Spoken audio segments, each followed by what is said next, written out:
مدینہ پاک کے ایک بزنس مین کا واقعہ سیدی قطب مدینہ سنایا کرتے تھے کہ پہلے مدینہ پاک میں کیسے تاجر ہوا کرتے تھے۔ فرمایا ایک بار ایک شخص کپڑے کی مارکیٹ میں گیا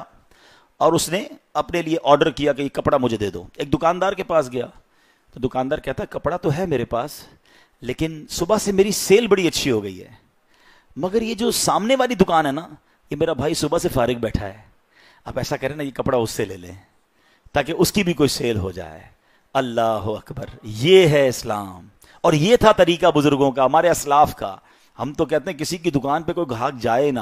بلکہ کسی کی دکان سے گھوم کے ہمارے پاس آ جائے، ارے ادھر کدھر چلے گئے، وہ تو 2 نمبر آدمی ہے، کبھی مت جانا، بہت غلط مال۔ کبھی نہیں سنا ہم نے کہ کسی دکاندار کے پاس ہم بتائیں اس کو کہ یار ہم فلاں دکان سے آیا ہوں، اس نے تعریف کی ہو، ارے باپ رے باپ کدھر چلے گئے حاجی صاحب، بالکل نہیں جانا اس کے پاس۔ ہم کیوں سمجھتے ہم کسی کا رزق نہیں چھین سکتے؟ ایک بات یاد رکھو، ہم کچھ بھی کر لیں نا، کسی کی کتنی بھی برائیاں بیان کر دیں، پوری مارکیٹ مل کے کسی کے خلاف ہو جائے نا، اگر اللہ نے رزق لکھا ہے تو اس کو